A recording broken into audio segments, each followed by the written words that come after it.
it is, it's got to be transmitted out there that, we're not opposed to doing a salute to heroes, but it's we want to make sure we do it right. We don't want to have,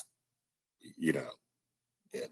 So anyway, is that it then from everybody on the COVID-19 update? Be careful with audio glitches, Mayor.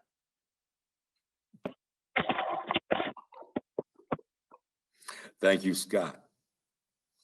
All right, next up is there's two proclamations. One is Preeclampsia Awareness Month, and the other is Building Safety Month. I'm going to read through them real fast. Unfortunately, there's no one here to accept the proclamation for Preeclampsia Awareness Month, but I'm going to read the proclamation anyway. So Preeclampsia Awareness Month, May 2020, whereas preeclampsia, including HELLP syndrome, HELLP, and eclampsia, is a dangerous condition of pregnancy that can, in its severest form, lead to maternal and/or infant mortality or premature birth with significant health risk for the mother and baby. And whereas preeclampsia affects 3 to 4% of pregnancies in the United States and 4 to 5% of pregnancies worldwide, there are 6.5 deaths in every 10,000 cases of preeclampsia. And whereas public education as to the signs and symptoms of preeclampsia, HELLP syndrome, and eclampsia can help women recognize the condition and seek appropriate medical care. And whereas prenatal education should include recognition of those signs and symptoms: spikes in maternal blood pressure, sudden swelling of face and hands, severe upper abdominal pain, blurred vision, persistent headaches, and breathlessness. And whereas many citizens of Hagerstown have joined the Preeclampsia Foundation to raise public awareness in order to minimize maternal and infant illness and death due to preeclampsia. Now, therefore, I, Robert E. Birch II, Mayor of the City of Hagerstown, Maryland, do hereby proclaim May 2020 as Preeclampsia Awareness Month in Hagerstown, Maryland, and support the Preeclampsia Foundation's efforts to reduce maternal and infant illness and mortality due to preeclampsia and related hypertensive disorders of pregnancy. All right, the next is a Building Safety Month is May, and the proclamation reads: whereas the city prioritizes safety issues of the utmost importance in existing and newly built structures and environments occupied by those who live, work, play, learn, worship, and visit our community.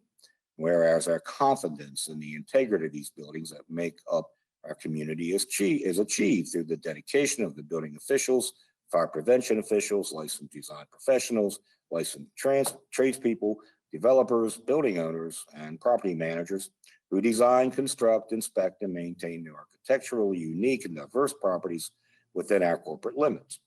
And whereas these partners, who as members of the International Code Council implement the codes of the state that protect our citizenry to include the international codes. And whereas these international codes, as the most widely adopted building safety, energy, and fire prevention codes in the nation, are used by most U.S. cities, counties, and states. These modern building codes also include safeguards to protect the public from natural disasters such as hurricanes, snowstorms, tornadoes, floods, and earthquakes. And whereas Building Safety Month is sponsored by the International Code Council to remind everyone of the critical role of local code officials who assure we have safe, energy efficient, and livable buildings. And whereas the Building Safety Month is a time for everyone to be aware of the importance of safe and resilient construction, fire prevention, disaster mitigation, and new technologies in the construction industry, and to be encouraged to take the appropriate steps necessary to ensure that our built environment and places for all activities are safe for every participant.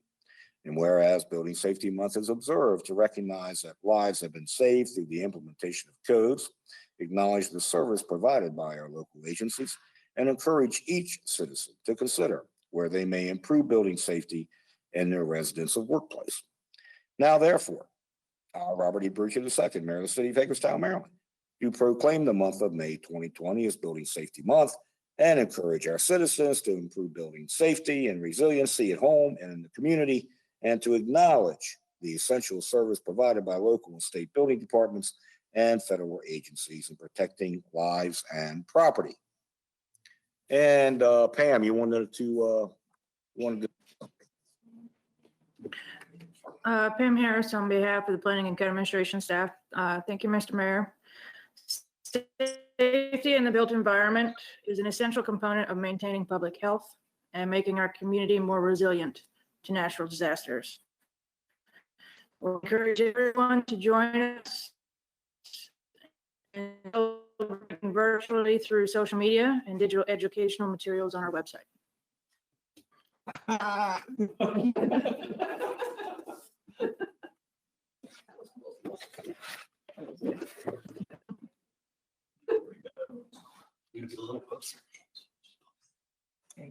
Okay. Is that good, Pam? You good? Yes, sir. All righty, thank you. All right, next up, wireless payment option for metered parking stalls. Eric Dykey, Director of Public Works, Jason Rogers, Parking Supervisor, and Jennifer Tankle from Pay by Phone. You on the line there, Jen? Hello, thank you so much. And I will go ahead and share my webcam. And also with me today is Adam Kriegel. So, and he will be, yeah, I see you, Adam. He'll be here. Hi, Adam. Hi, guys. Mayor, Everybody. Council. Hello, everyone. Thank you, Mr. Mayor. How you doing, Jen? So, doing well, thank you. And so how, should we go ahead and start with the presentation or? Sure. If you wouldn't mind, I'm going Eric, you want to run this? to introduce a little bit here and then we'll get started. And I'll get you ready to go here. So, I'm sorry, yes, I we're- didn't catch that. Let me jump in here real quick, Jen, and then we'll get you started here in a moment, okay? Yeah, Perfect, so we're going thank to talk you. about the wireless payment option for metered parking stalls, whether the meters are on the street or in a parking lot. And with me, as you said, Mayor, was is Jason Rogers, a parking system supervisor, and Jen and Adam from Pay by Phone. So we actually went out on the street on this back in October, which has been a long time ago. And we had a number of vendors respond.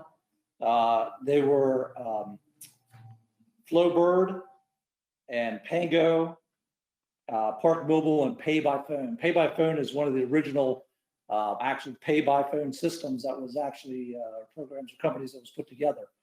And after the bid, this is a little unusual. It's not so much usually you're bidding something where you're paying a vendor or paying a contractor. In this case, it had to do more with the service they're providing. All the companies provided a similar service, not exactly the same, but similar programs and such. And so we interviewed each one of them, Jason and I, along with our consultant. And in the end, we decided Pay by Phone had the features and such that we liked.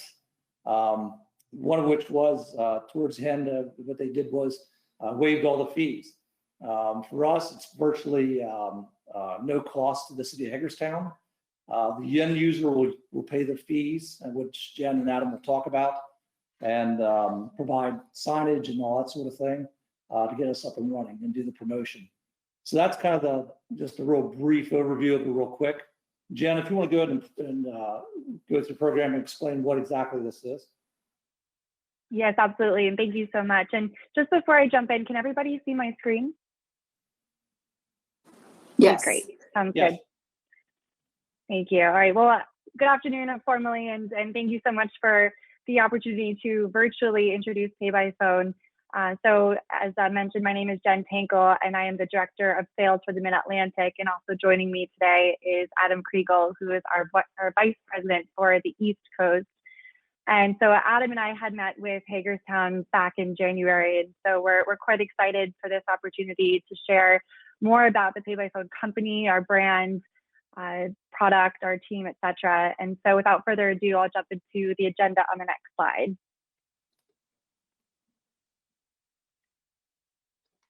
And everyone can still see this, is that right? Yes. Yes. Okay, great. Okay, great. So here's a brief outline of what we'll be discussing on this call. So I'll quickly introduce more about the team and chat more about the company that is Pay by Phone, provide a demo of the user experience that parkers in Hagerstown will experience when they use our app. And lastly, how we ensure our city partners are set up for success with our marketing and adoption efforts. And we should be able to keep this under 10 minutes and allow for some Q&A at the end. But before I advance to the next slide, I do want to call attention to the image on the right, which is what we call our dynamic label. And so when Parker's launched the Pay by Phone app in the city of Hagerstown, an image or message of the city's choice will be on the landing page in the app. And so even though Parker's might download this one Pay by Phone app that's used by 35 million users across the globe, the app will feel like it's Hagerstown's own uniquely branded app. And I'll provide a real life example of how our client, the city of Atlanta, is utilizing the dynamic label capability in a few slides down the road. So jumping into the Pay by Phone team. So one of the reasons why I love this company so much is because of the incredible group of people that I get to work with that are my teammates. And so there's about 400 or so and counting across the world. We're still very much hiring and growing. And up on the left, as you can see, are some of us at the International Parking and Mobility Institute conference that took place last year in Anaheim. And so we attend every single parking and mobility events, whether that's a local workshop or an international trade show, which means that as your partner, we're just continuously hearing about what's the latest, what the next best solutions are, even if it's outside of the mobile app technology. So, and to the note of parking associations, I'm a board director of the Mid-Atlantic Parking Association. And more importantly, I reside in Washington, D.C. As you can see, the bottom right is my dog outside the Capitol in my neighborhood. So I'm very much local and accessible. So for any type of training, marketing, brainstorming discussion that the city might have, I'm very much accessible and ready to hop over there. I believe it was an hour drive last time that we came through. Okay, and so now enough about me. If Adam, you want to just, I believe I should be able to start this clip. Yeah, this we is have just a short. Jen's brilliant way to keep me contained is keeping me to a 1-minute video. If she'd given me slides, I can talk all day, but now I have a 1-minute video to speak over, and a great chance to kind of overview some of the features that we would normally demo in person. When I encourage people to check this out yourself, you can check out the app in the App Store, but this is what the map looks like.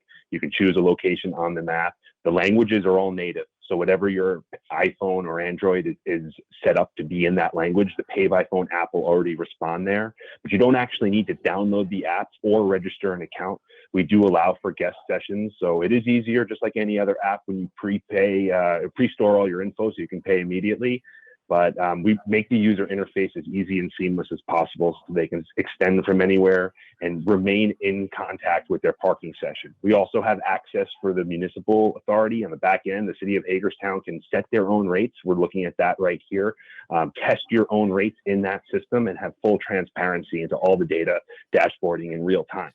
And last but not least is our adoption model success. Jen hit on that. We'll talk a little bit more about our marketing team, but once anyone learns the value of a mobile payment transaction, they want to drive it home. And we have a team that can help support that. That includes Jen and I on the ground. And ultimately hearing you guys talk about a lot of the other city agendas, there's so much we cannot help with, unfortunately, but for paid parking, we can help it be as efficient as possible and as safe as possible. So I'll kick it back to Jen. All right, thanks, Adam. I think it might have frozen here. Okay, so jumping into the next slide and just ensuring everyone can still see the screen, right? So paranoid with the virtual here. Yes. Okay, great. Awesome. Okay, so we are the original mobile payments provider in the industry, having been founded over 20 years ago.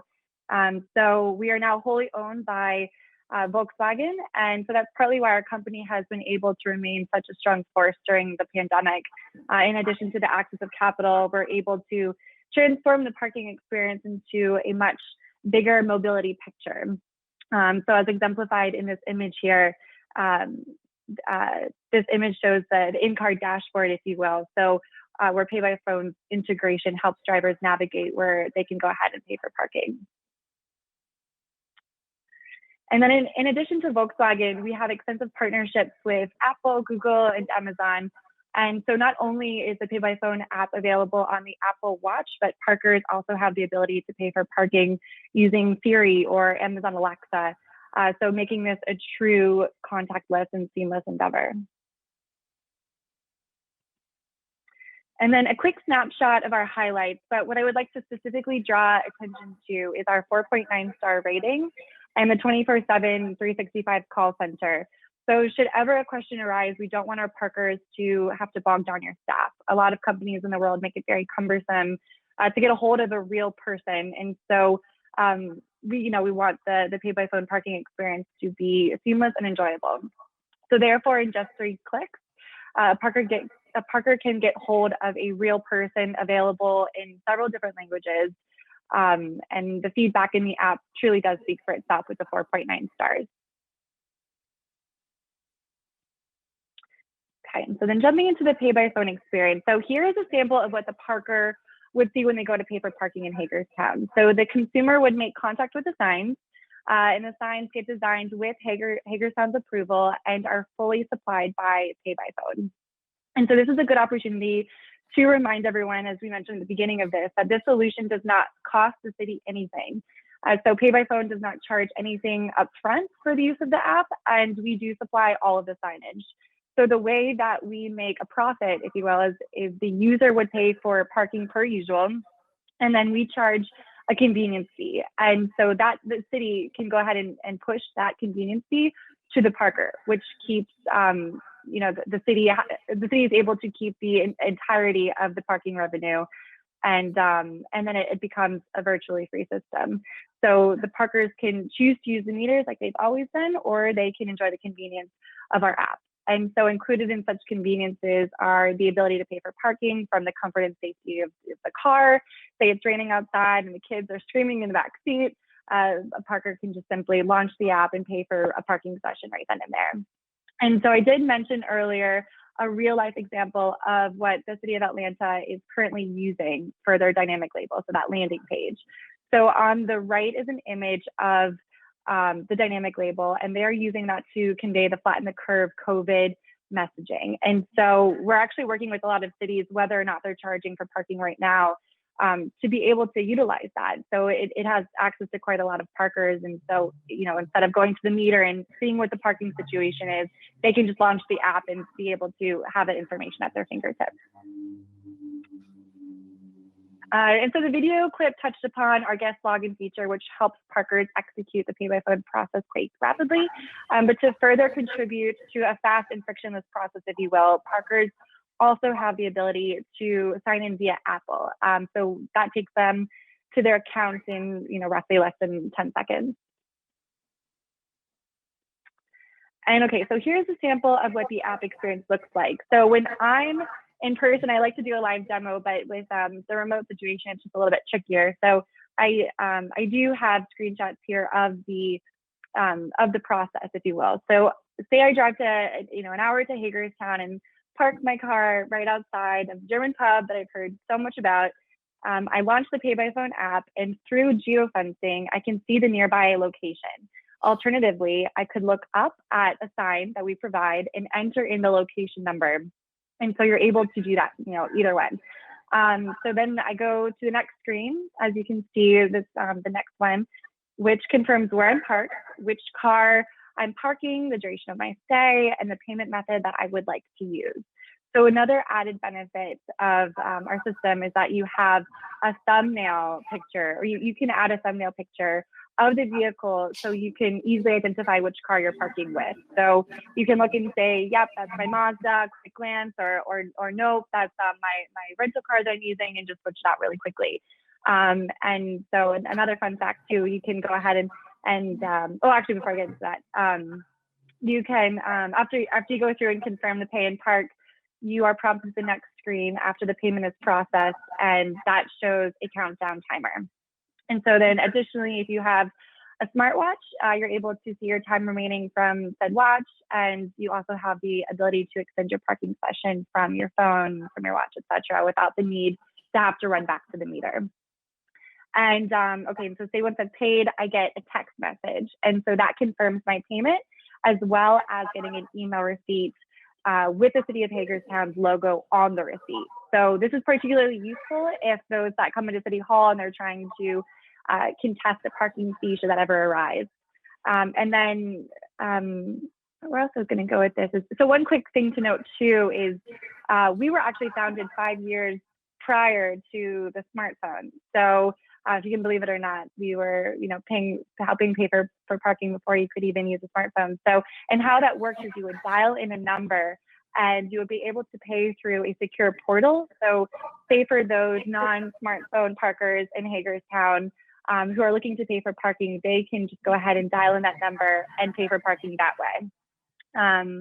So not only do you have the dial-in option, but you can also do, a contactless method with Amazon Alexa, Siri, etc. And then let's see. So now going into one of my favorite things that we do is marketing and driving adoption. So simply put, we don't just plant a flag in the sand and walk away. We truly work with our partners. And in the city of Miami, for example, over 94% of the parking revenue takes place through Pay by Phone. So on day one of Go Live, you'll find me here in the city with, a Pay by Phone shirt and the street team passing out Pay by Phone flag and encouraging parkers to really use our app. And then here we have Adam, our in-house street team, if you will. No, you can go right through And that. It's fine. That's great. Good shot. All right. So to that note, we also go business to business and educate them, on this new method of paying for parking. So, we don't want customers to just come in and be like, what is the sign up front? So we that's part of our campaign and local partnership, if you will. And so our team really enjoys getting creative with the various methods in order to drive that awareness. And that's exactly why we've been able to achieve such high adoption rates in the industry, such as I mentioned, the 94% in the city of Miami. And so Adam, I'll let you take it from here. Yeah, obviously, I mentioned before, you guys can download the app yourself, Android, Apple, and actually see what Jen's going to hit the play button and show you a little bit of a tour of what you would see and see these reviews, see images of what the app would actually look like from a smartwatch. Yeah, you can advance the slide.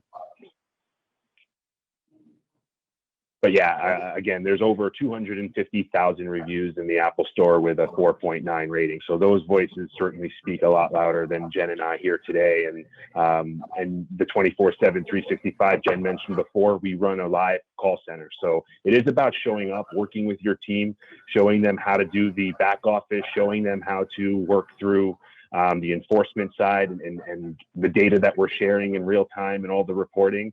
But we take the end user, the parker, their experience quite seriously. With the most users globally and the highest rated app, it will give you a good indication if you look through that. So it doesn't look like that wants to play, but that's okay. We can wrap it up and make sure we have a moment to answer any burning questions that any of y'all may have.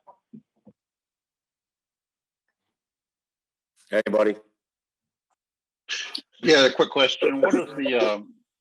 What's the interface for the enforcement personnel? Do they go around with a laptop or an iPad, or how does that work? Our personnel already use a handheld device from Clancy Enforcement, and Pay by Phone integrates with Clancy. So they won't have another device, they'll use the same device. Okay. And they'll be able to check the license plate and see if parking's been paid for or not. Okay, thank you. Yep. The other thing I wanted to add too was that no modifications to our parking meters. People don't have to use this app. This will be another option for them. The parking meters will remain just as it is. People will be able to pay with cash, just like they always have.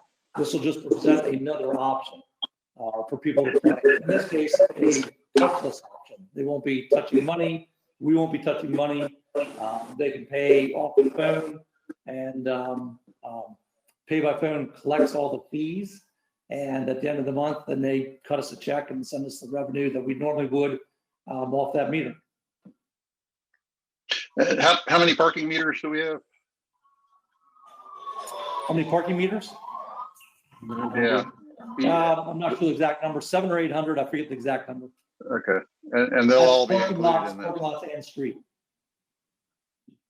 Okay. But as they were saying there, Jason had downloaded the apps on each of these.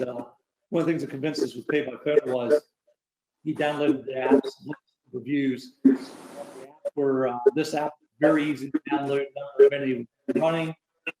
Reviews were, as they said, 4.9 out of 5, mostly positive. The other thing is that, as Jen mentioned, she's in Washington, D.C. They have a rep that's close by. So if we have any issues or have any concerns, somebody physically can be here in a short amount of time. Most of the other applications, I think the other closest was probably Philadelphia or Boston. I think Atlanta was the other one. So that was some things that convinced us to go with pay by phone. The service fee that's extended to the end user, can you disclose how much that is in comparison to the other pay-by-phone apps that you've looked at? The fee in the memo, what they're charging is 33 cents per transaction. That's comparable to the other ones. One of them was a percentage fee. Features about the program we didn't really care for. So I'll just say that I don't have the other fees in front of me. I can get that to you. I can tell you they're all comparable. Okay. I just want to clarify that. Oops, sorry, Shelley. That 33 cents does include the merchant fee. So that is not a portion that's going entirely to pay by phone. So it's actually, merchant fees, not to bore everyone, but it's a hybrid with a fixed rate and a variable rate. And for a $1 transaction, you're talking about 20 something cents in merchant fees. As you get above $1, the merchant fees, the variable piece just gets higher and higher. So pay by phone is a flat 33-cent rate, no matter how much the parking transaction is. And then we cover all those merchant fees for the city. So the city of Hagerstown will keep 100% of all of their parking revenue, and the users will just have this option to have a contactless, touchless, efficient experience. Yeah, I'm a huge fan of this concept. So yeah, thank you. Thank you for the clarification. Any other questions? If council, I'm sorry. One more Go ahead. question. How soon can this be implemented? Like, what is the time frame that we're looking at? Well, we'd have to bring the Beautiful. council at the end of the month, a resolution in motion to accept this contract. So at the end of the month is when that could be accepted. And then Adam and Jen can talk about how much longer it would take after that to actually put it in place. It's the beautiful part about what we do is there is no hardware. There's no hardware to buy or install. There's no software to license. Everything is web-based. So the city of Hagerstown has a sample of what our signage would look like. That's the extent of our implementation, is getting approval from your team on the signage. That would be decals placed on each meter and 18 by 24 metal signs to be hung wherever you guys want, especially in lot locations, if there are off-street lot locations. Our normal time from contract execution to go live is 4 to 6 weeks.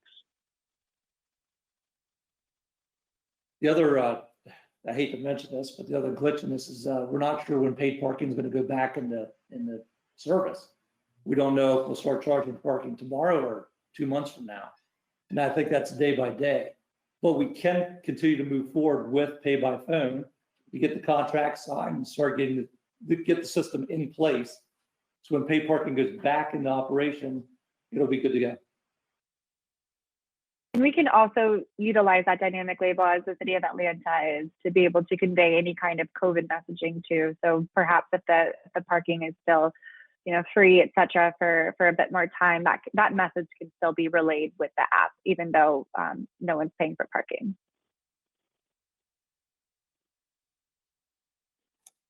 Okay, anybody else? Because it sounds like a great opportunity for us, and again, it can be implemented and it can seamlessly,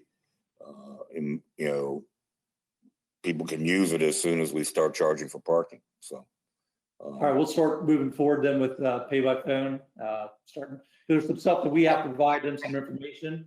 Officially, the mayor and council won't approve this till the end of the month, but we'll go ahead and start working with them and keeping this moving forward for everybody. sounds good. I think the citizens would like an alternative to what's there now. So. Yeah, I would like to see this in place as soon as those bags come off of the meters. Personally. Agreed. We're gonna make you Tomorrow? take them off, Austin, when the time comes. Just ride by on your bike and rip it right off. All right. Thank you guys very much. Thank you. Thank you, Mr. Mayor. Thank you, everybody. Thank you, everyone. Yes. Okay, next up is the Sailor House request for landmark overlay status.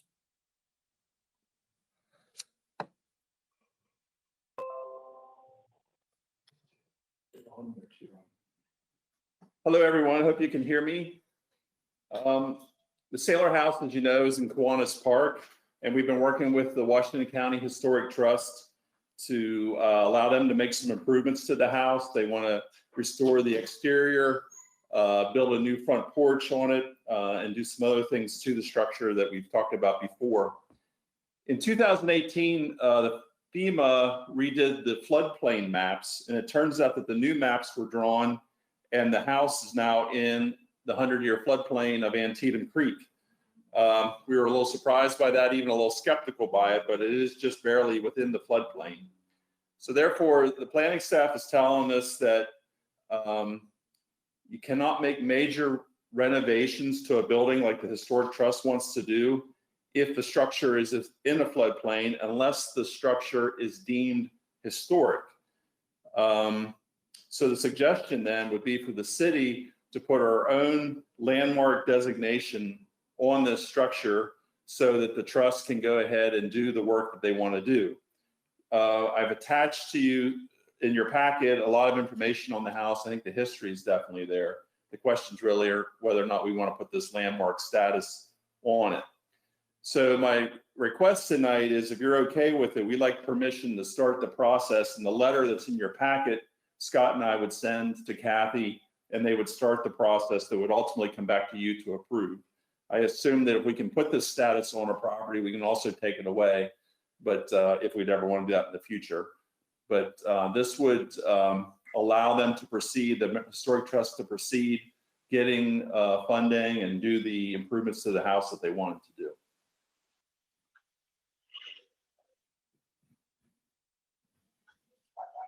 I'm good with it. Shelley's I'm yes. good. All right, Yep. Okay. I just have a quick question. of course you do. Thanks. So for this, adding that designation, this isn't gonna 20 years down the road put us in a fairgrounds housekeeper situation where we're stuck with a building and needs a ton of money. Yeah, that's a good question. No, it is not the same. What happened there was we accepted money from the Historic Trust, and they have an easement on it. This would be a landmark status that we ourselves would put on the structure. Kathy, do you want to add anything to that? Which I we think can the only wrinkle would be is if the money that the Washington County Historical Trust gets to work on this project comes with the string of having to have an easement. Right. And we'd have to be careful with that as we go through and they get their money, that we don't allow that to happen. Or if we do, we do it knowingly. Sounds good. Thank you. Okay, thank you, guys. Sounds good. Thank you. All right, fiscal year 21 budget review, Michelle.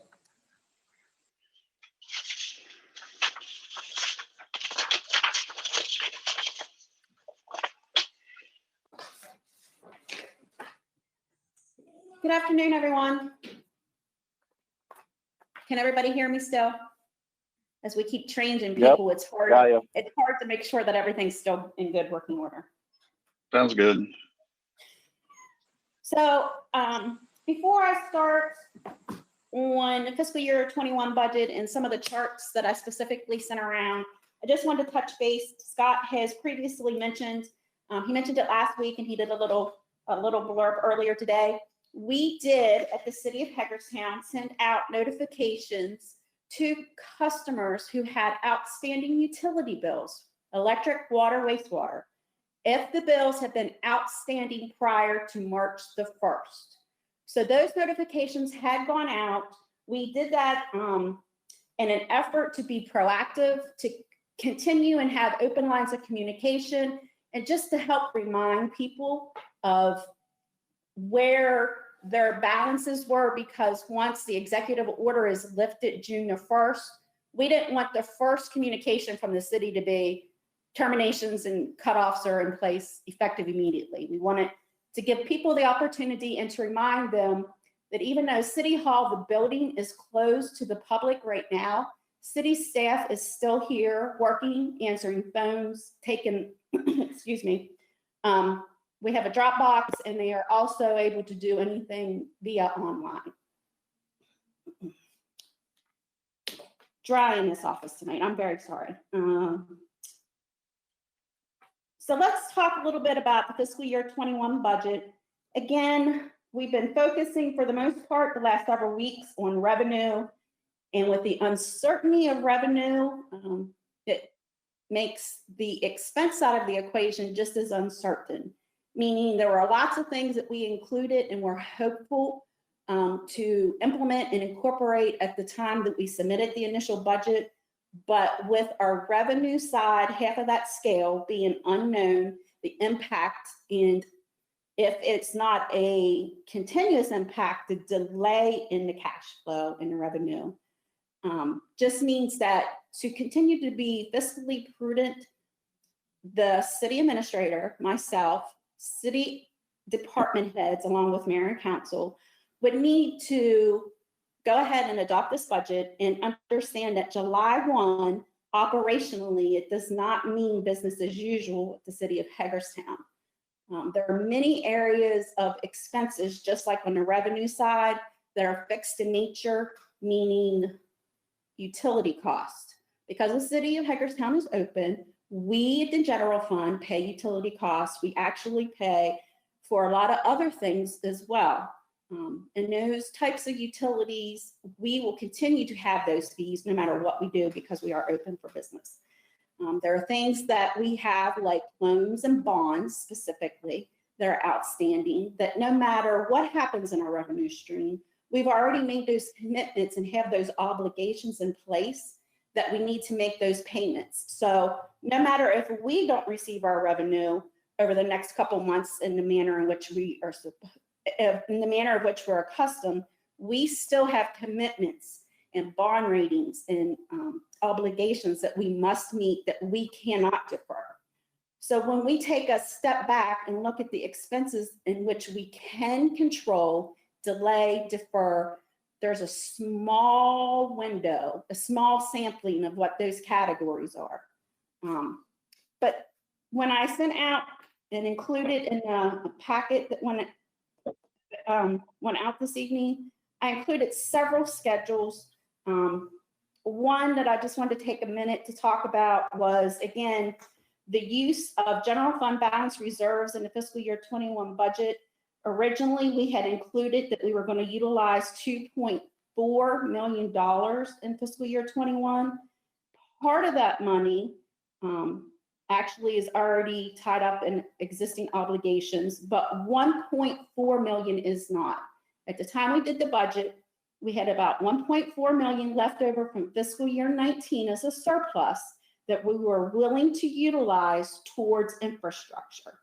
That 1.4 million was going to be used for things like fire department engine reserve, police vehicle, improvements here at City Hall, sidewalk replacement program throughout the city, the city's local match of professional court extension, which was a topic that I think Rodney discussed and had approved just recently, and along with some public safety radios.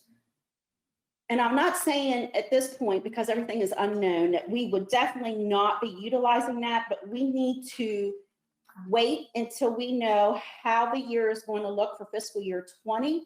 Because if we have to use, say we have this money, 1.4 million.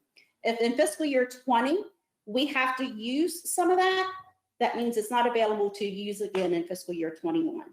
So one of the things that I've asked departments to take a step back and just really be cognizant of all the capital and projects that they are doing and what the funding sources were.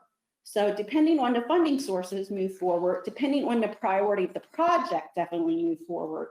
But otherwise, if it was something that was going to be fund balance reserve and it's an item that is not high priority, that we need to wait and not present in June and July and try to move purchases forward. One of the next things that I included, and I did include in this packet several things that were included in the budget book. One is the general fund expenditures by type, and it's a chart that reflects 3 different years of expenses, and that is actually in the budget book, section 1, page 37.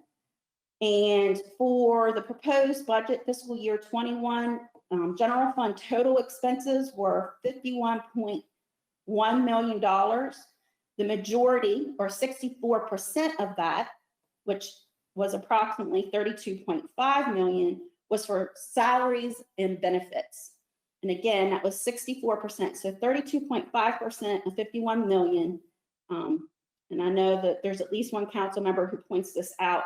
That percentage is fairly consistent. Again, it's our largest expenditure across the board and has been for years, and pretty much lines up with our largest revenue source, which is our total property tax. Some of the other expenditures, so when we look through the categories, we've got salaries and wages, we have some contracted services, we have things like insurance. So where I was mentioning earlier, there's some things that we know that we can look and try to defer and wait to see what happens, but there's things that we can't. One of those things we know we have an obligation and we'll have to pay is insurance. Debt service we have to pay. So for those things that aren't quite fixed, we will be working over the next couple weeks and months to identify, as soon as reasonably possible, the total impact on the revenue side, but we're going to have to do that same thing on the expense side.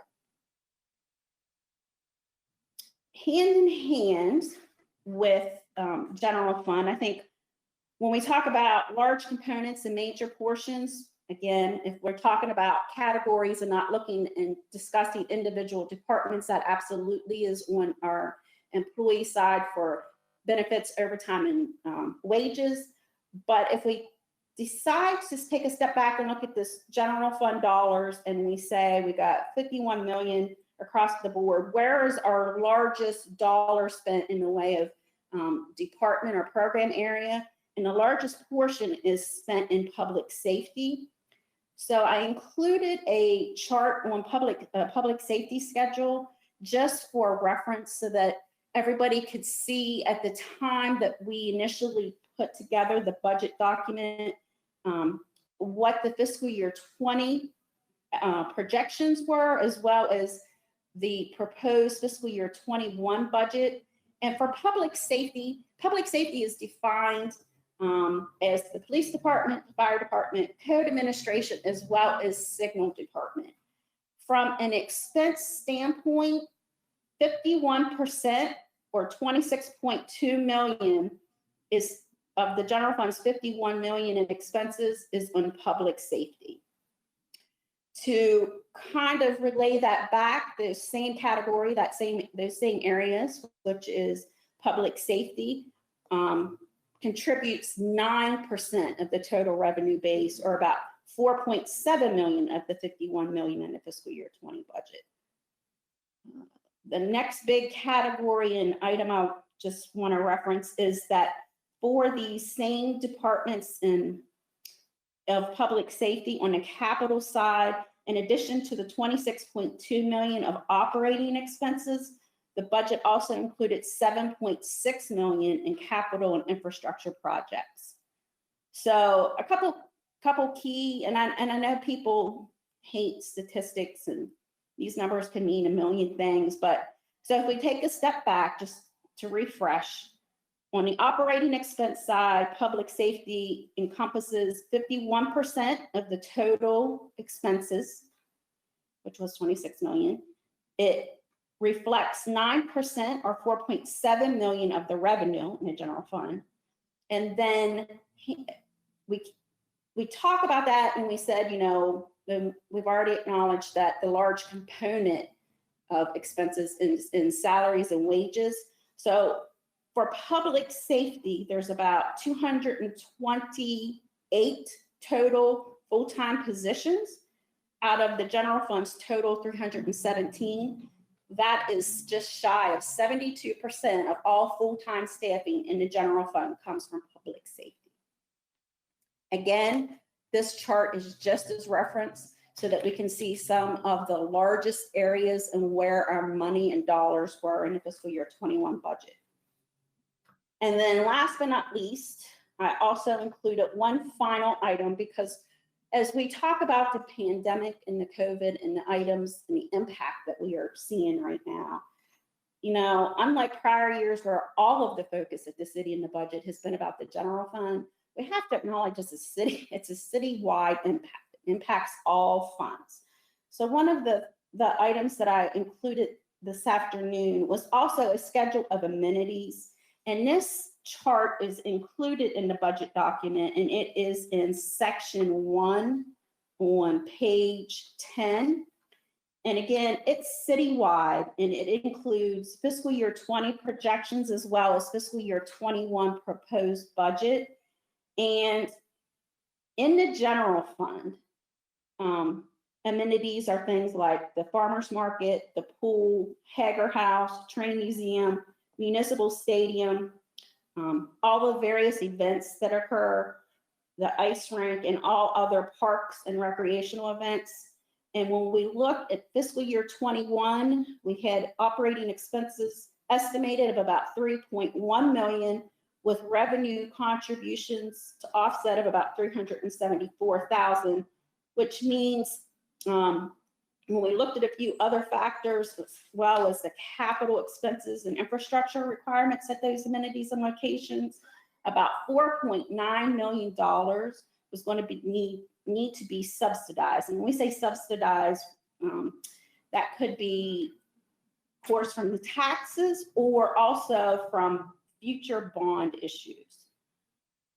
In addition to the general fund, there's amenities like the golf course, and it was short about 326,000, meaning their direct operating expenses were higher than the direct revenue.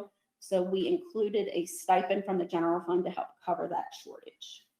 The parking fund, direct revenue there is $1 million, direct operating expenses of 900,000, which is great news. And it sounds like, you know, they would be in the red. The only factor that's a little bit different in fiscal year 21 was that we included some costs, initial costs for an additional parking deck. So those capital expenses would cause a need to possibly look at a future bond issue to help subsidize that fund. Last but not least is property management.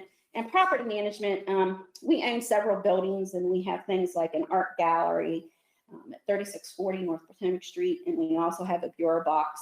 And so those things cost more money than what we're receiving in income as well, and are considered an overall amenity.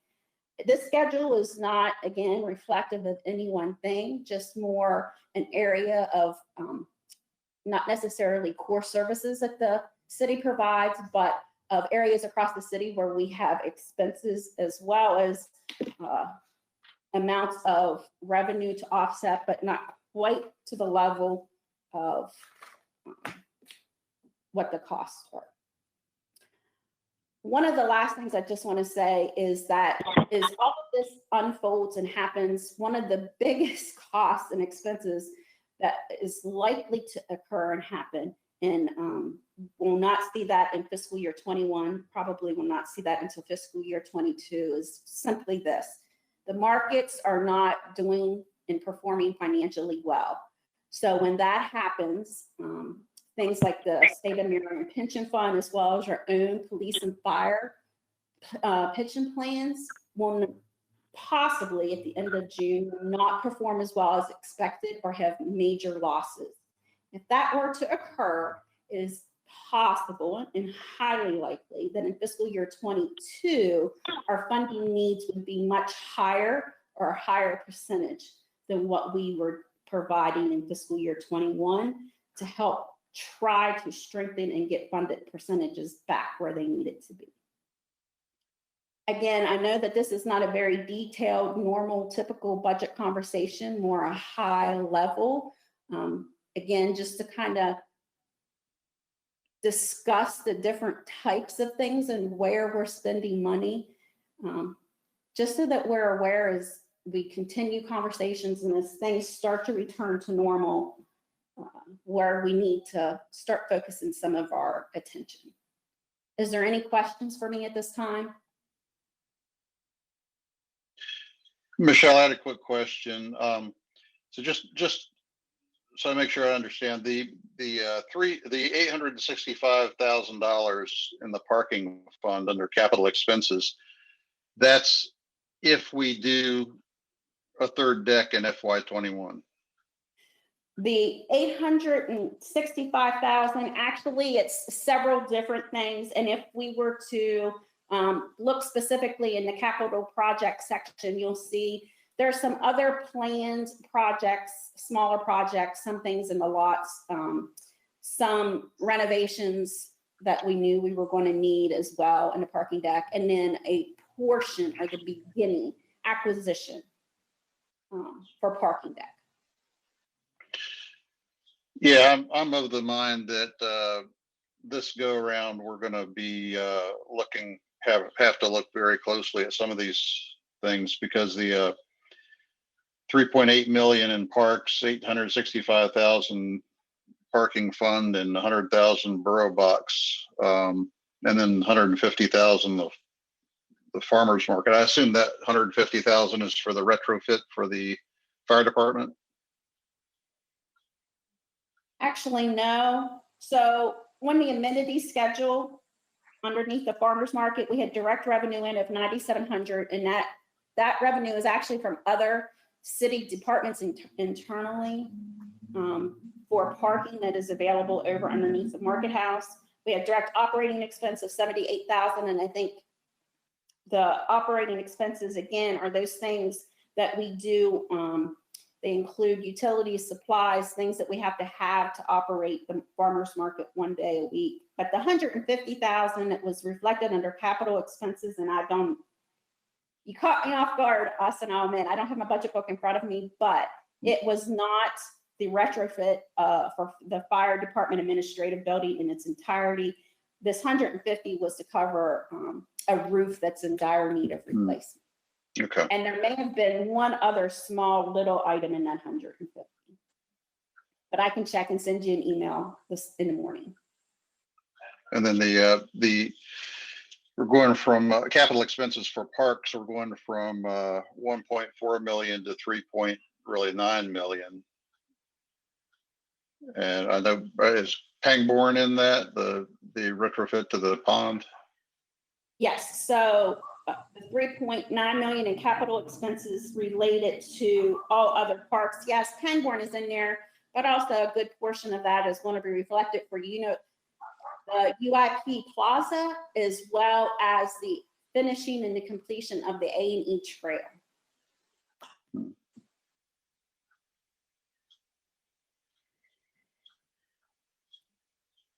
Okay. This was going to be a transformative budget anyway, when it was originally created, recognizing the flatness of the assessments during the triennial. So I think Michelle and I both feel that probably this budget is the best case scenario that we could look at. What we're going to need to do in the next several weeks is begin to hone in on the what ifs of revenues are 10% lower, 20% lower, 30% lower, and how that is going to affect what we need to adjust within the budget expense-wise. Not going to be a whole lot we can do revenue-wise because of the way revenues are structured for municipalities in Maryland, but what we're going to have to do expense-wise.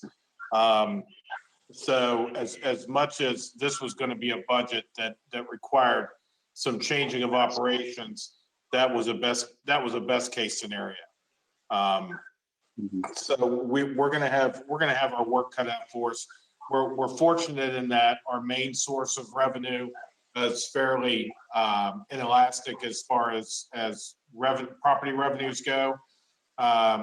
We have a concern as far as what may happen through the overall appeals process as moving forward, that we're going to have some talks with some of our state officials on that process. But it's the first year of our 3-year triennial. So those assessed values are set for the most part. And we can only hope that the economy allows the revenues to continue to come in once we start to reopen for business in the state, and we can not take as big a cut. Michelle can tell you, as far as the first real month of a revenue effects of closing down, the comparison between March of 2019 to March of 2020, Michelle was about a 1.8 million deficit in receipts across the enterprise. So actually, the month of March 2019 compared to March 2020 was not too terribly bad, but the entire month of April, so April 2019 compared to April 2020, we took a step back and looked at deposits. And when we looked at deposits, basically I'm looking at deposits payments for things like the tax bills, payments for things like the utility bills. And again, knowing that we didn't move forward with the tax sale process effective May the 1st, and it was delayed, and knowing that cutoffs didn't happen April 1, but yes, it was down about 1.6 million in deposits from last year in April to current year in April. The number of calls coming into City Hall specifically to support services definitely increased on Friday. Way more than what we have seen on average. But again, the amount of transactions and what we are posting is significantly lower than in prior years. We are very fortunate at the City of Hagerstown. It's one of those things, everybody has always said before, I think we've heard it before, let's use the rainy day fund to give raises, let's use the rainy day fund to do this, let's use the cash surpluses to do a multitude of things. And we've always been very financially and fiscally prudent. And we've said, no, we're not using fund balance reserve for normal recurring expenses. And this is exactly why we don't. So that while others are struggling, many other, not just on the private side, but many other governmental agencies have furloughed, have laid off, have cut staff in half, have implemented hiring freezes, have implemented hiring or salary freezes. And they did all of that a month and a half ago and 3 weeks ago. We're very fortunate for those of us that work at the City of Hagerstown that has not been us at this point in time. And just to piggyback with what Scott was mentioning about the taxes, yes, taxes are elastic. It's one of those things, we all hope that we wouldn't see such a huge impact. I will mention that we did hear that there was a collective group, basically that represents the commercial side, that asked the State Department of Assessment and Taxation to basically do an entire new evaluation or assessment before the July 1 bills rolled out statewide. And the stance, I believe, with the State Department of Assessment and Taxation is that, unfortunately, all the assessments were done in final as of January 1 of 2020 for the tax bills that are going into place for July 1, 2020. But again, as Scott mentioned, we're very cognizant and, appeals happen through a local PTAB board, and we're not sure what may happen from that going forward.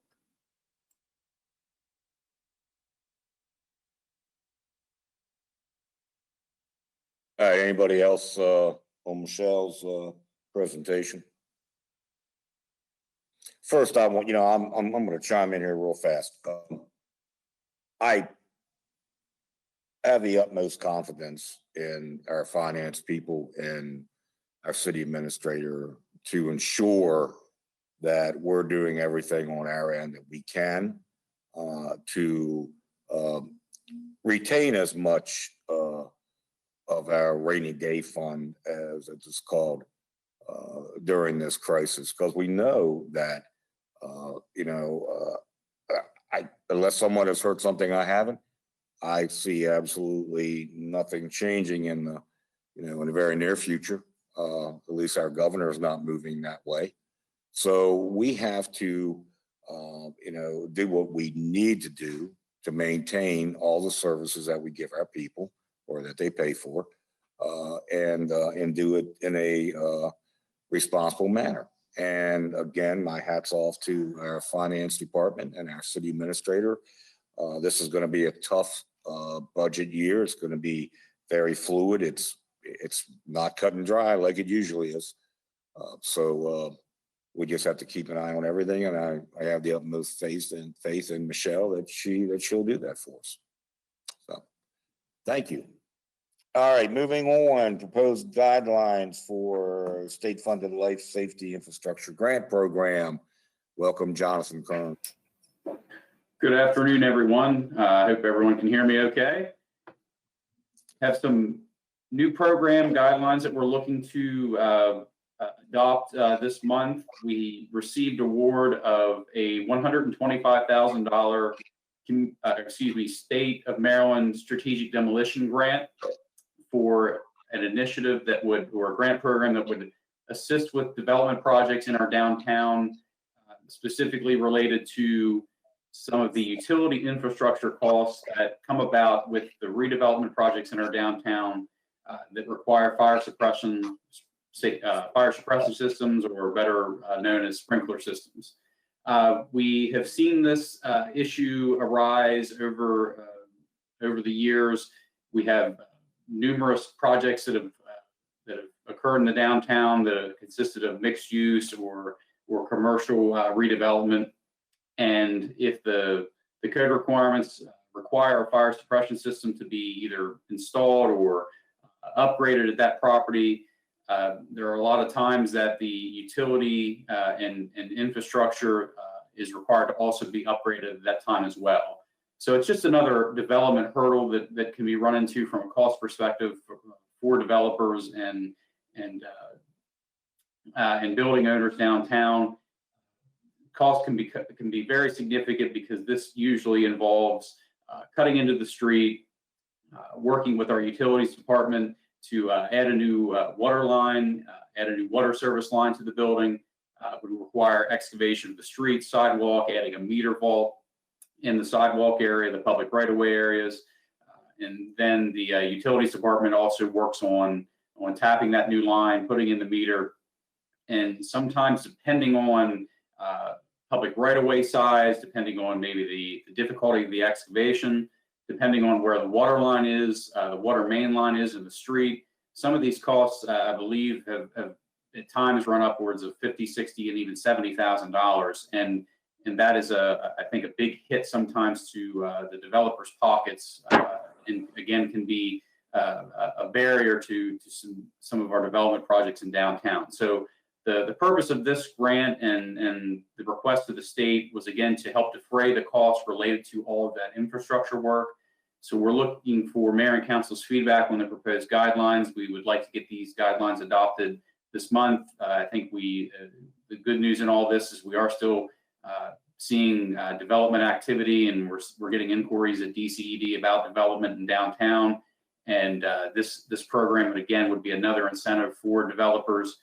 We, of course, have our existing Invest Hagerstown grant programs that can provide significant grants to downtown development projects. This is just yet another incentive that can help defray costs, especially costs like the infrastructure costs related to these utility upgrades.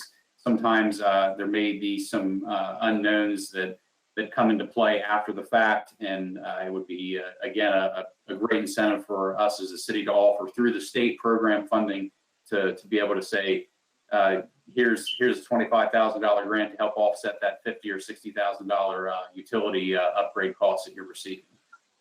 So the highlights of the grant, I'll try to go over that quickly. Again, it's meant to target downtown redevelopment projects in the city center, mixed-use zoning area. It would have to be commercial or a mixed-use project that's based upon the state programming guidelines for the grant. We would also be looking at projects, again, it would require this significant utility infrastructure upgrade. It's not a fire suppression or sprinkler system incentive. It's not for funding the fire suppression systems on the inside of the building. It's, again, meant to defray the significant costs that come with the utility work that is on the outside of the building. And the grants would be a range of $15,000 to $25,000. And in general, many of the projects are not going to have a problem with the proposed match of 50, or excuse me, a 1-to-1 match. So it's basically a 50-50 split between the grant and the developer's contribution. And we worked closely with Nancy on the guidelines and the typical process for this. I'll also say discussions with our fire department, Chief Lohr, and Fire Marshal Doug DeHaven. I know they're excited about this grant. We feel that the match is something that's easily achieved by developers in these cases, because again, the costs are usually well above the $25,000 range. And then also we can consider some of the interior costs as at least part of the match as well. And again, it would be administered by our DCED review committee, similar to our other Invest Hagerstown grants application process of the developer submitting the request to DCED. Our review committee would be reviewing those applications, and then we would go from there with approval and grant check to the developer once the infrastructure work is completed.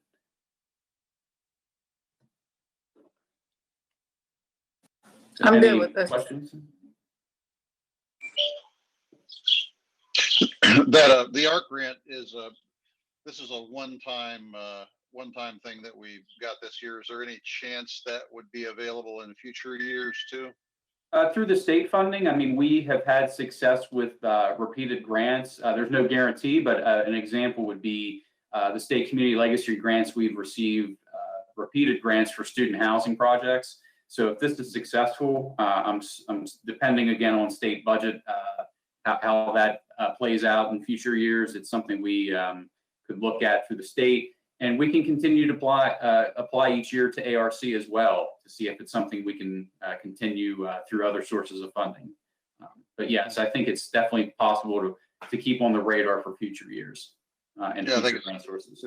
It's a great, I think it's a great program for development, because I can imagine after all the cost projections and everything else to do a building renovation, to find out that you've now got to fund a major hydraulic structure out in the middle of the street, and all the street closures and sidewalk removal and rebuilding. That's quite a hit. So I think this is great.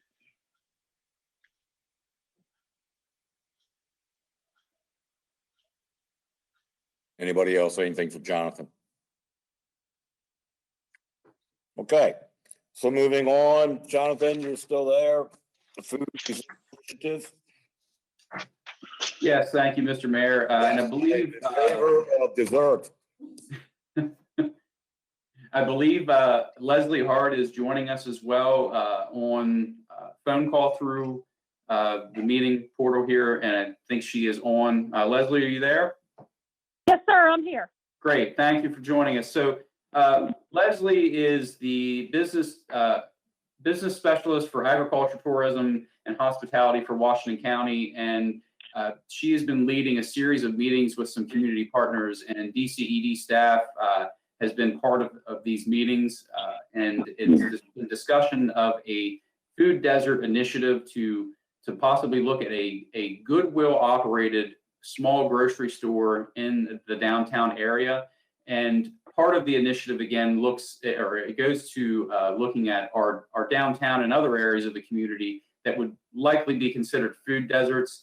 And in the memo, I put some information about how the USDA describes food deserts. I don't think there's necessarily a black and white definition of that, but in general, they look at the population density of an area. They look at the income of the population, and then they would also look at how far away is the nearest grocery store. And it especially is concerning when you have the low to moderate income population areas that may have transportation issues.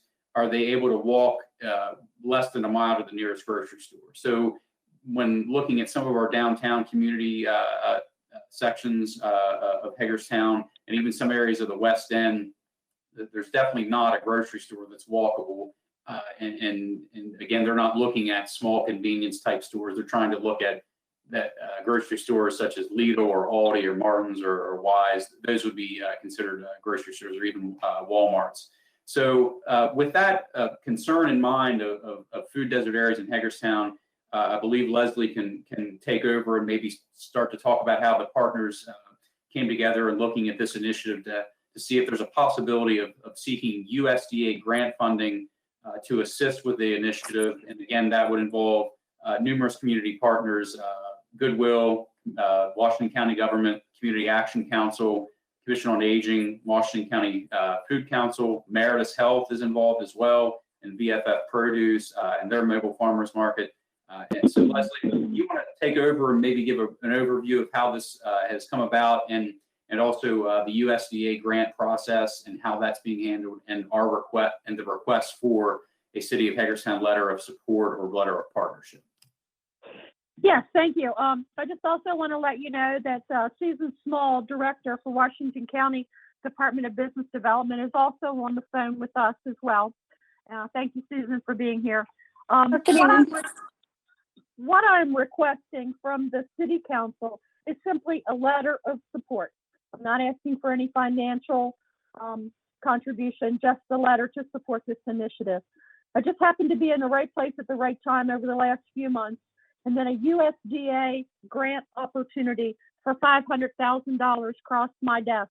And I was able to make connections with multiple partners where we're basically creating opportunities for agriculture, for the low-income population, for youth, for seniors, for education, that we can tie all this together and also create a healthy community.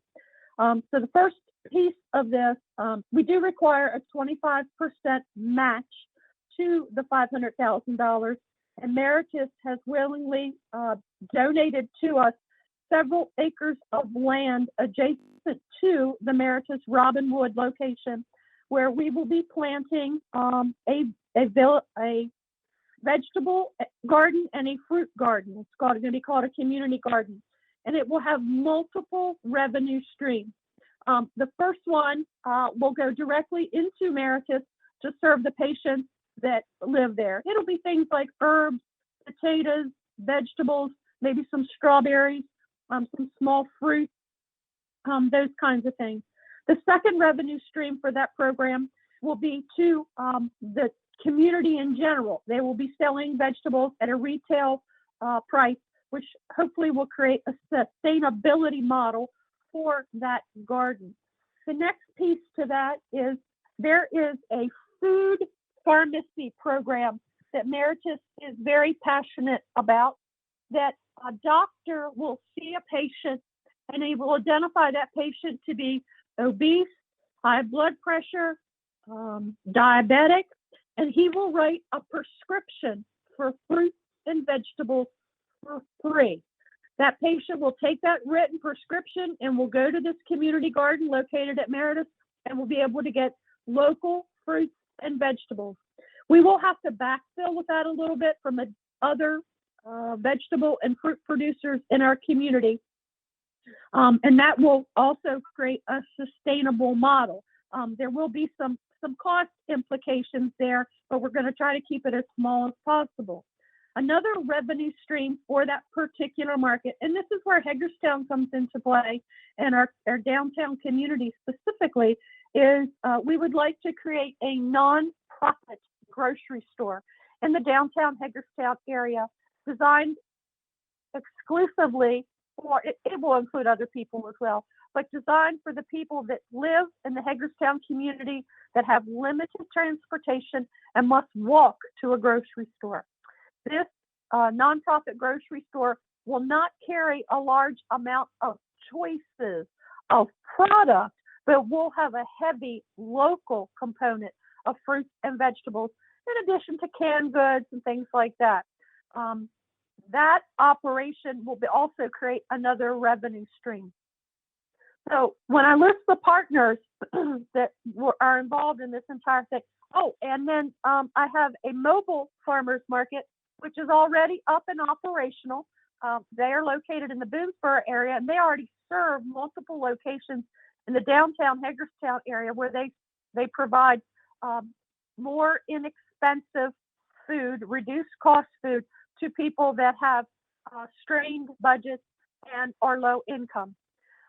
So all the players and parts and pieces with this entire grant include Community Action Council. They're going to be a food distribution location. They're going to help us move food. Goodwill Horizon, they're going to be the ones leading the charge for the grocery store. And they've already started to identify a location on Jonathan Street. And we hope to move forward with that and to possibly backfill with the grant to help them financially down the road. There will also be an education element tied to that grocery store on what you do with an eggplant or how you cook peppers or other items to give them recipes. That will be University of Maryland Extension that will do education elements as well as training on how to use and cook with food, local food. The Washington County Food Council will be there. Their mission is to create more opportunities for people to have local products, make it more accessible and easier for them to get. Washington County government will be doing the same thing that I'm asking of the city, is simply a letter of support. Who am I missing? Jonathan, I think I got everybody. Oh, and the mobile farmers market, Ed and Janet Kilpatrick, they Veterans for Farmers. They will be part of the logistics team that will help move food on a small scale around the community. So I think I have everybody. Oh, Commission on Aging. I forgot them. Commission on Aging as well is going to be part of this, and we're going to use their locations throughout the county to drop additional fruits and vegetables.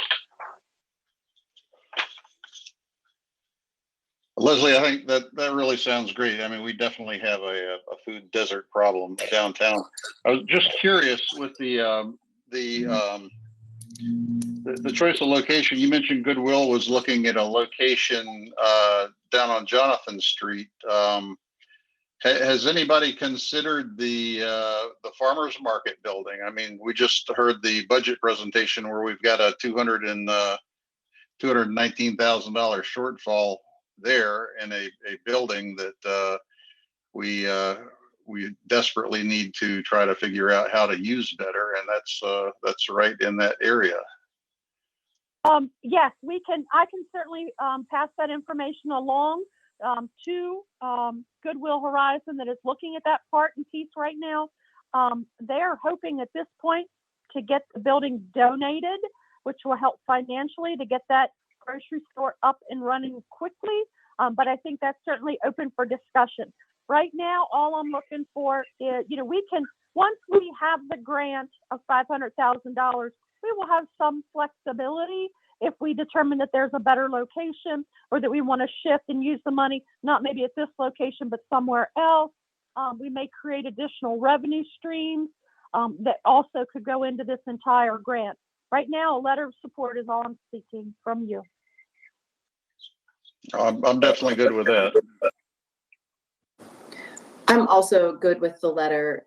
This is Shelley, Leslie. And Austin, I do know that Goodwill and CAC, they were talking a bit about the farmers market. So I think that was something on their radar. So definitely a good possibility. I think this is a great idea. Thank you, guys.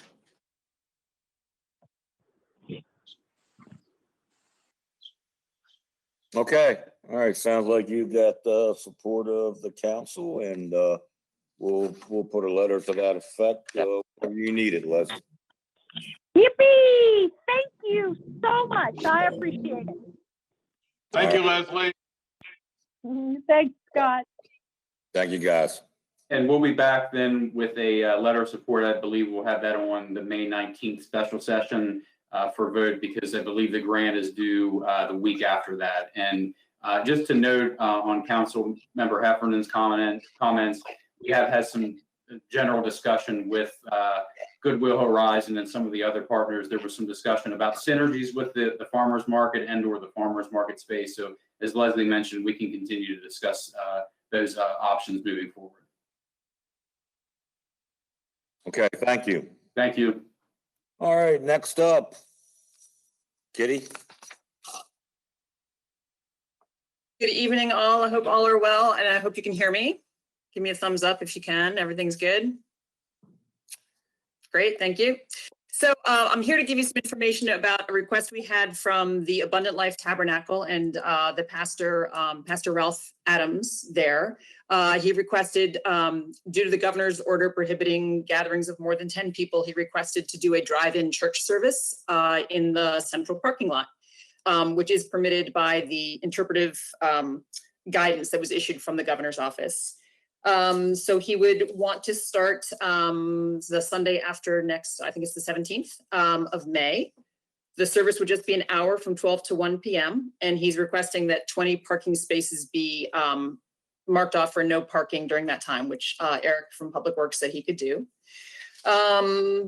We prepared a user agreement that sort of outlines the arrangement. It can be terminated at any time by either party or when the governor's order is either changed or lifted. And we also would like to request an exemption to the noise ordinance because there's a possibility that he may exceed the noise decibel level that's allowed. He doesn't really know. So we thought we should just put in for the exemption, and I think we'll know more after the first Sunday, how it goes. So I'm happy to try to answer any questions. Anybody have anything? I have no objection to it at all. But I just do have a question about duty of fairness. If we do this for this organization, do we need to provide similar amenities for all the other religious organizations that are right now restricted from getting together? I don't know if our legal counsel has looked at that at all. Well, legal counsel did look at the user agreement. They actually prepared it for us, so they know what's going on. That conversation did come up, and I think one thing that came up, and Jill, you want to weigh in on this, is that most churches have parking lots, and this church doesn't have its own parking lot. Right. So we weren't really sure if there would be another request for that, and that it would be, this is only during this time period when people cannot gather. And so once the governor's order is lifted or changed, this agreement is terminated. So I'm not sure it would even qualify for other churches to ever need that. Never need it. Okay, yeah, that was my only question. But I have no objections to it.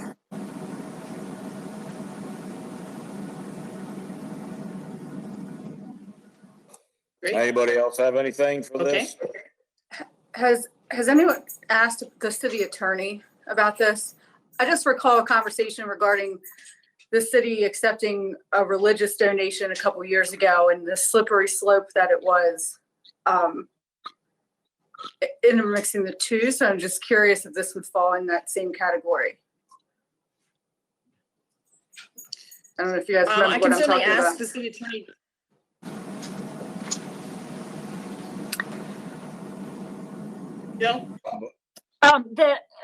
Kitty's correct. The city attorney reviewed the agreement. So I think it's more of a user agreement for the land. Although I hear what you're saying, we can clarify with the city attorney if that particular question that you have, Emily.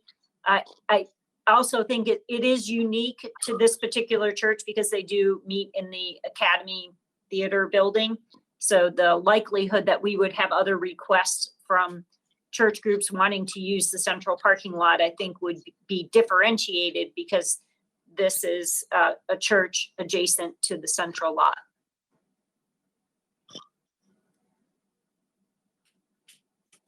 Anybody else? All right, thank you, Kitty. Sounds good. Yep, I'm next up also.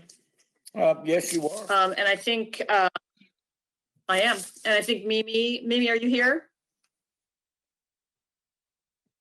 I see her box on the screen.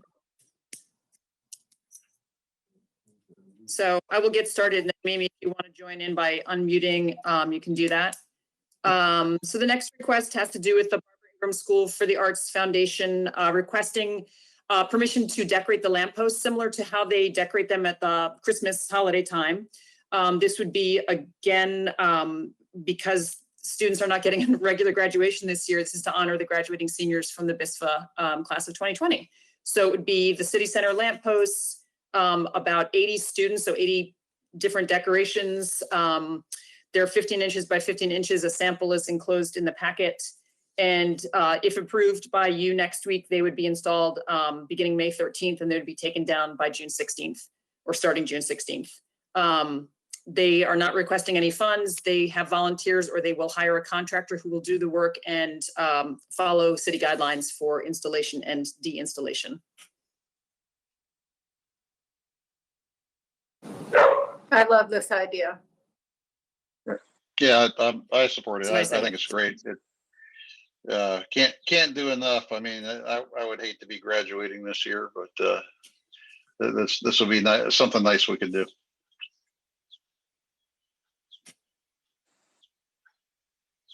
Yeah, I agree. You got thumbs up. So Shelley's all over. So yeah. Okay. Cool. I saw it, Shelley. Thank you. Caitlin. Next, Invest Hagerstown and thanks. program report. Good afternoon, everyone. I hope everyone is doing well and is safe and healthy. Joining me today will be Jill to help answer any questions you may come up with after this report. Today, we're basically giving a quick status update on the Invest Hagerstown program through our department, the DCED. Last year, in fiscal year 19, Mayor and City Council approved $800,000 to go towards our Invest Hagerstown program. Within that program, we have 5 initiatives, that being City Center Redevelopment Grant Program, Citywide Redevelopment Grant Program, Home Ownership Grant Program, Rental Property Rehabilitation, and Facade Grant Program. Attached to this memo, you will see all of the status reports that we have charted for you. But as a quick way to go over that, you can see that we had that $800,000 in funding from you, and $597,000 of that has already been committed to projects. We have 53 estimated new jobs so far, and you will see that we have $32 million in new investment, which is spectacular. But even looking back to last year, we had $5.2 million. We've made a jump to $32 million. So that's something very amazing to note. In addition to that update in the charts attached, staff is requesting that flexibility be given to our review committee, who goes through all of the applications that are come in for those 5 initiatives, in order to use the balance of our FY20 budget, which is $203,000, and a balance left in the FY19 budget that was forfeited by an unfinished project, which is $25,000. We are hoping to total those together for $228,000 to go across any of our 5 programs. That could be any of those 5. There are some other initiatives that the department has been talking about. An example would be, do we put a large sum of this towards a potential private sector purchase towards 170 West Washington Street? As we know, we have been in ownership of that for a while. We've had some difficulties getting that to move because of the investment that will be needed to go into that. We've had a lot of people look. I think our business development specialist, Doug, has probably been out there 12 times so far, and we just started in October. So that is an option, but we are here to hear any of your thoughts and ideas for that. And I'll just supplement what Caitlin said. Each year we come to you toward the end of the fiscal year and look for that flexibility. You can tell in a couple of the programs, our home ownership program, as well as the citywide grant program, that those are low in amount of money remaining. So giving the review committee flexibility to shift the balance across to any of the 5 programs is something that we have done in the past. So would welcome conversation and discussion about how to manage the remaining balance of $228,000. Is there any possibility of using any of that 228,000 as a business retention grant because of the significant impact the COVID-19 pandemic is having upon our businesses downtown, the ones that are really struggling. Any way we could create some kind of a grant that we could use for those with demonstrated hardships. It's certainly, Jill, go ahead. it's certainly possible to do that. We know that there is CARES Act money flowing from the federal government through the state to the county, of which there'll be a significant portion of money in a business stabilization fund. And we're waiting to receive more information and details as to how much money will be available in that. I think we will know rather soon. We tossed around that idea. 228,000 would go rather quickly in any type of business stabilization. We can certainly look at it in combination with what we think may come from the county through the federal CARES Act. I personally think it's important to continue to incentivize investment that is still happening. Really open to suggestion and ideas. We are still receiving calls from people who were underway with investment in development prior to the crisis that still want to move forward with projects.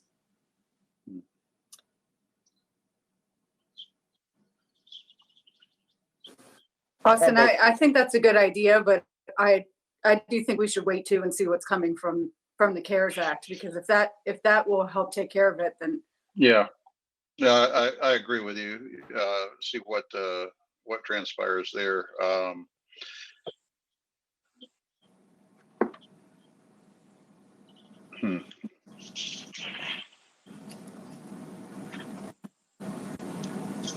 Okay. So we're just gonna allow them to consolidate and create $220,000 for an alternative to, right? We're okay with that? I only heard about half of what you said. Can you repeat that? Yeah, okay. Combined the is to create one balance of $228,000 to be used across the incentives wherever they need them at, as opposed to the individual.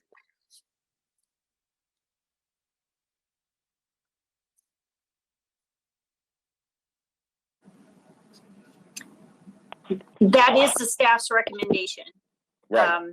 Yes, so that would help our review committee to be able to have flexibility to use the full 228. Should something else arise, we can come back to you. Right. We're good with that, right? That's all I was asking. I'm good with that. Yep. Yes, I'm good. Can we use part of that 228 to tear down 170 by any chance?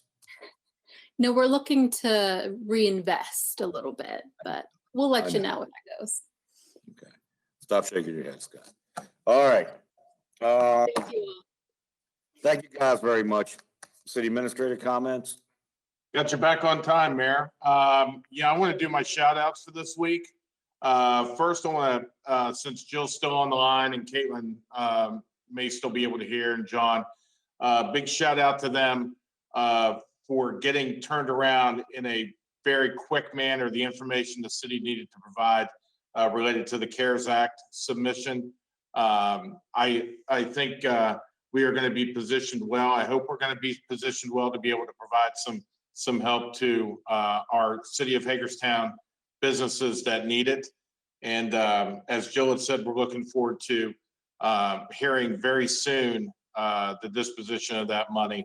And we're going to remain positive on what that amount is going to be. Also, Michelle mentioned it earlier about support services staff. The number of calls have ramped up, and we are short-staffed down there due to not having the part-timers down there at the present time. I anticipate bringing some of the part-timers back to deal with the phone traffic.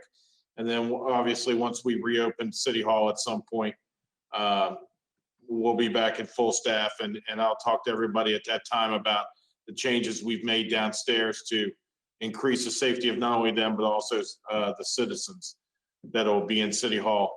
And again, a huge thanks to, again, to our staff across the board that continue to provide the services that citizens come to expect from the city.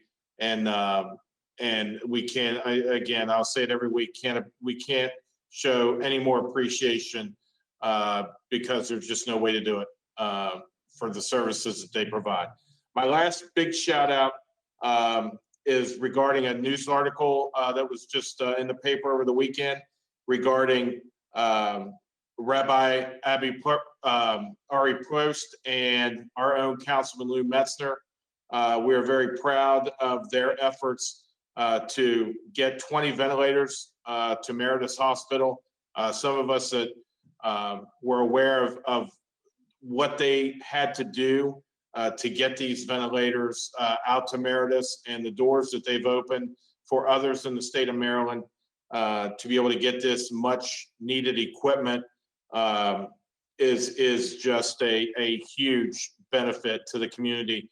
And we are very, very proud that we can call the rabbi and of course our Councilman Metzner, Hagerstown residents, and their commitment to the citizens and those that need these ventilators is just beyond awesome. So thank you, Councilman, and thank you to the rabbi. If you ever hear this, we can't thank you more than for what you've done.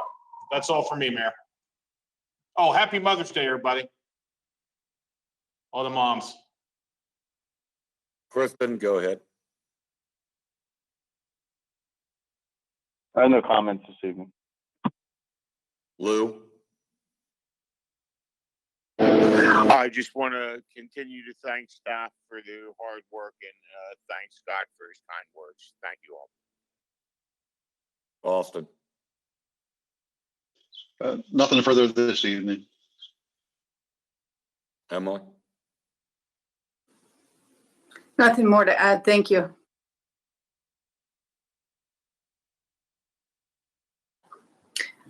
Just to echo,